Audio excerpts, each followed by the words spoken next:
somebody like DJ Vlad, he's just, I don't even know what he is, but he's not a commentator. He doesn't create anything. Like, I say this, no disrespect. He doesn't create anything. He sells us our own trauma. You know what I'm saying?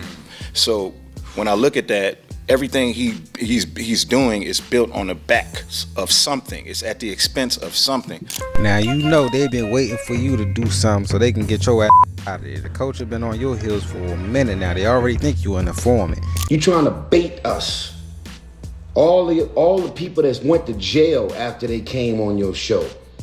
Because the feds, you work for the feds. Ever heard the saying, what goes around comes around? Well, it seems like karma might finally have paid Vlad TV a visit, and the streets are buzzing about it. Word spreading is there's some alleged footage of Vlad leaving his studio recently, and let's just say the streets might have decided it's time for him to feel the weight of his shaky reputation. Now you know they've been waiting for you to do something so they can get your ass out of there. The coach have been on your heels for a minute now. They already think you an informant. Before we dive into the details, let's jog our memories for a sec.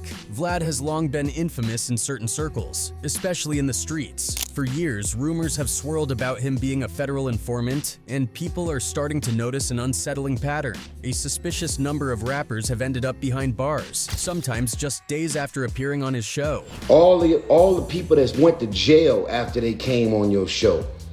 Because the feds, you work for the feds. You set niggas up to do interviews off camera. Tragically, some didn't even live long enough to see the fallout, of which Vlad himself had confirmed in an interview with Boozy. After Fulio got killed, I decided to go through all my interviews and write down all the people I interviewed that have died violently. Naturally, it's got everyone asking, who really is Vlad? And let's be honest, if you were to poll the streets, he's probably one of the most hated interviewers in America's gang scene. Now let's go right in. Throughout hip-hop history, there's always been drama starters stirring things up. But when it comes to keeping the pot boiling, DJ Vlad might just be in a league of his own. His platform, Vlad TV, has a reputation for being more about creating chaos than journalism, with some people even dubbing him the hip-hop Fed. And you know what? Vlad doesn't exactly shy away from that nickname. Because the feds, you work for the feds. You set niggas up to do interviews off camera. Yeah, culture vulture. It's no secret he's ruffled some serious feathers, especially among black gangs like the Crips and Bloods, who have outright said Vlad isn't welcome in their neighborhoods. Why all the hate? Well, there's this long-running theory that Vlad TV interviews are basically traps, setting folks up to snitch on themselves. This isn't just some random internet chatter either, it's backed by a troubling pattern. Get this, 19 rappers have met violent ends after appearing on Vlad TV. Vlad even brought it up himself in a chat with Boozy, which only added fuel to the fire. After Fulio got I decided to go through all my interviews and write down all the people I interviewed that have died violently. I counted 19 people. Jimmy Wapo, 21, Doe B, 22, Jay the Youngin, 24, BTB Savage, 26. But it's not just about the tragic deaths. Plenty of others have ended up behind bars because they said a little too much in those interviews. Some rappers, like Lil Baby, saw through Vlad's setup and weren't having any of it. Lil Baby, for example, has openly accused Vlad of being a snitch. During his interview, Vlad tried to dig into a fight Lil Baby had in prison and even brought up his past legal issues. Everything good, man. I'm seeing the buzz growing out there. The songs are doing numbers. Congrats on what you're doing. I appreciate you. I appreciate everything. Most definitely. Appreciate you for having me. But Lil Baby wasn't about to fall for the bait. He called Vlad out right then and there, showing he wasn't one to be played. Was it like a racist thing? Was it like whites and blacks kind of clicked up in there? How you know that? That's just how prison is most times. I'm telling you, how you know I got into it with a white dude, though? Tsu Surf, the battle rapper who's now serving time on RICO charges, also didn't hold back when he appeared on Vlad TV in 2019. Surf confronted Vlad about his sketchy reputation, pointing out how many of his guests seemed to end up in legal trouble after their interviews. Vlad, of course, denied working with law enforcement, but Surf wasn't buying it. He straight up called Vlad a baiter who takes advantage of guests who aren't sharp enough to dodge his loaded questions. Surf stayed sharp and didn't let Vlad trip him up, but not everyone has been so lucky. No, I didn't get anybody indicted.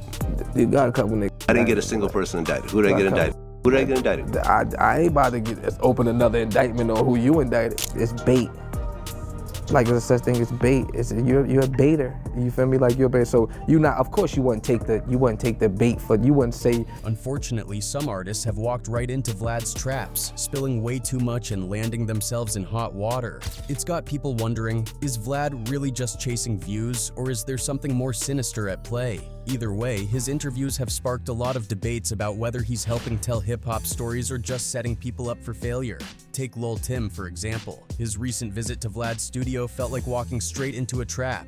While we're still waiting to see if this appearance will come back to haunt him, there are plenty of folks who've already paid the price for slipping up on Vlad TV. Just look at Keef D. The guy had been openly talking for years about his alleged role in Tupac's Emder, but right after his Vlad interview, things spiraled. On September 29th, 2023, nearly 30 years after Tupac's tragic death, Keef D, a known gang member, was arrested at his home in Vegas.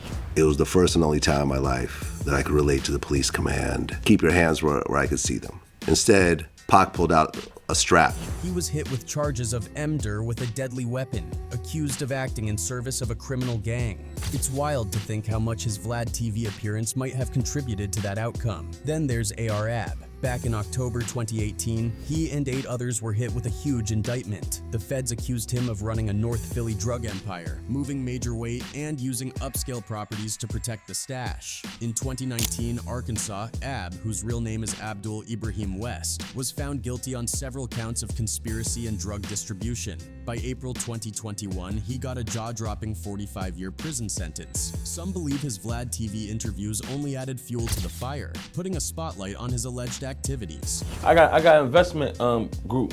Me and 2 of my guys. Our plan is we lease buy one property once a month. And let's not forget Casanova. His downfall followed a similar pattern. After his Vlad TV interview, people speculated that he might have said a bit too much about his street connections. Right, except when you go to prison, it's not fun anymore. No, it's fun too. It's fun too. It's fun. Prison was fun. Okay. On June 27th, 2023, he was sentenced to 188 months, nearly 16 years behind bars, leaving no doubt that his appearance on the platform didn't help his case. The end of that year, December 5th, 2014, you were in Pleasantville, New Jersey. Yeah. You end up getting shot. Even legends like Beanie Siegel haven't escaped the Vlad TV curse. Back on August 29th, 2012, Siegel's troubles escalated when state troopers pulled him over for erratic driving on I-95. What started as a routine stop turned chaotic when the cops found prescription bottles, weed, a scratched-off syrup bottle, pills, and a firearm, none of which he was legally allowed to have. This happened just 2 weeks before Siegel was set to report to prison for tax evasion. The new charges tacked on an extra 23-month sentence, which he had to serve alongside his original 2 years for failing to file tax returns. Whether it's loose talk or bad timing, Vlad TV has become a common thread in these stories. It's got people wondering if the platform is cursed or if Vlad's just really good at setting up interviews that lead to trouble. Either way, the consequences for some of these rappers have been life-changing, and not in a good way. Let's talk about J-Bo next. In October 2023, the BMF affiliate and former right-hand man to Big Meech, Chad Brown, better known as J-Bo, found himself in trouble again. Okay, and at that point, when Meech was on house arrest, you end up taking over the whole operation. Yes. On his behalf. Yes. And you had to go through Terry. This time, it wasn't just drug-related charges, but also fraud. Here's the deal. J-Bo got caught up in a COVID-19 PPP loan scam, which was supposed to help struggling businesses during the pandemic. According to court records, he applied for and received a $2,833 loan under false pretenses. In U.S. District Court, he pled guilty to bank fraud and submitting fake documents. J-Bo admitted he knowingly lied to get the money. Now, $2,833 might not sound like a lot compared to the massive crimes tied to the streets, but it's still enough to get him tangled up in some serious legal issues. Then we've got Rollo. Back in 2018, the Atlanta rapper, whose real name is Terrell Davis, got hit with major charges after 2 private jets connected to him were searched by police. What did they find? Nearly 1,000 pounds of weed, 964 pounds to be exact, worth almost $2 million. In Georgia, that's a major no-go at both the state and federal levels. Rollo was quickly arrested and charged with conspiracy to possess with intent to distribute. To make things worse, his label, Famerica Records, was allegedly a front for his gang, Famerica Rue, with Rollo being seen as the leader. He was also charged with money laundering and racketeering. This whole situation was a massive blow to his career and his plans in both music and the streets. Rollo's story is a classic case of how living too flashy and making the wrong moves can bring the kind of attention nobody wants. And then there's the heartbreak of lives lost. The most recent tragedy involves Julio Fulio. On June 23, 2024, Jacksonville rapper Charles Jones, better known as Julio Fulio, was shot and offed in Tampa. At this point, you're kind of numb to the death and the or does it still hit you the same way each time? I'm numb. Like I said, I done seen death like so many times. Just days after celebrating his 26th birthday, he was reportedly staying at an Airbnb with friends before deciding to get a room at a nearby Holiday Inn. That decision turned fatal. He was ambushed at the hotel, and while several others were injured, Julio Fulio didn't survive. He passed away shortly after the shooting, leaving fans and the hip-hop community mourning another life taken too soon. Then there's Jimmy Wopo, a rising star from Pittsburgh who had a knack for painting a raw, unfiltered picture of life in his city through his music. When he sat down with Vlad TV, he didn't hold back, talking about the violence in Pittsburgh and how boredom and a lack of opportunities often turn deadly. Me, what I'm doing with my rap and how over the last year and a half I changed my life on some straight rapping and how they focus on me. Tragically, on June 18, 2018, not long after his Vlad TV interview, Wopo became a victim of the same violence he spoke about. While sitting in a car in his own neighborhood, the same place where he'd built his career, he was caught in a double shooting. Wopo didn't survive the attack, passing away just 90 minutes after arriving at the hospital. His death shook the industry to its core, especially since he had just been talking about the harsh realities that ended up taking his life. Then there's the heartbreaking case of Doe B, signed to T.I.'s Grand Hustle label and a key part of the Hustle Gang crew. Doe B had been making waves as an up-and-coming rapper with tons of potential. He'd also appeared on Vlad TV, where fans got a glimpse of his undeniable talent. I wasn't seeing nothing, when I was in the hospital, I was in the bed and cut my shirt open. My eye was open, but I wasn't seeing it, what I'm saying? I had the whole room. Sadly, his career was cut short on December 27, 2013, while at Centennial Bar and Grill in his hometown of Montgomery, Alabama. Gunfire broke out. Doe B and another person were offed, and several others were injured. It was a devastating loss, not just for his loved ones, but for the entire hip-hop community. People had been rooting for him, and his death felt like a blow to everyone who saw his bright future. And then there's JDyoungin, another promising rapper whose life ended far too soon after his Vlad TV appearance. Known for his hit 23 Island and other tracks that lit up the streets, JDyoungin was shot and offed in his hometown of Bogalusa, Louisiana on July 27, 2022. The attack, which left him and his father injured, was brutal. While his father survived, JDyoungin tragically didn't make it. He was only 24 years old, and his death left fans and the hip-hop world reeling, once again questioning whether the so-called Vlad TV curse had struck yet again. Next up is BTB Savage, and his story is downright chilling because of how quickly everything spiraled out of control. Just days after sitting down with DJ Vlad and detailing an attempted robbery at his apartment in Alamo City, where he claimed to have offed one of the intruders in self-defense, BTB Savage was offed in Houston. Today we have BTB Savage,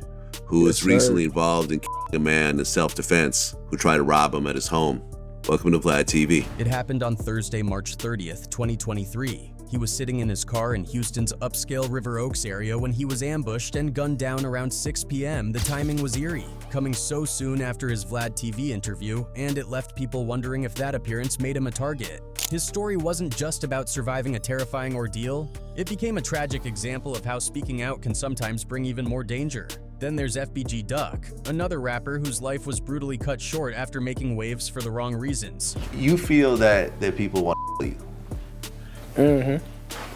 Does that go through your mind pretty much every day when you wake up? Every day, all day. Duck was shot and offed in broad daylight on Tuesday, August 4th, 2020, in Chicago's upscale Gold Coast neighborhood, a place far removed from the street wars he rapped about. 4 gunmen jumped out of 2 cars and opened fire on him while he stood on the sidewalk, a shocking attack that also left 2 bystanders injured. Duck, whose real name was Carlton Weekly, was a prominent member of the Gangster Disciples and had stirred plenty of controversy with diss tracks aimed at rivals, including taunting lyrics about deceased enemies. Authorities later suggested his murder was retaliation for some of those songs. Duck was hit multiple times and died about 30 minutes after being rushed to Northwestern Memorial Hospital. His death showed how deadly rap beefs can get, especially when street ties come into play. Mo 3, real name Melvin Noble, is another rapper whose life ended in devastating fashion after being on Vlad TV. On November 11th, 2020, Mo 3 was chased down and off in broad daylight on a Dallas freeway.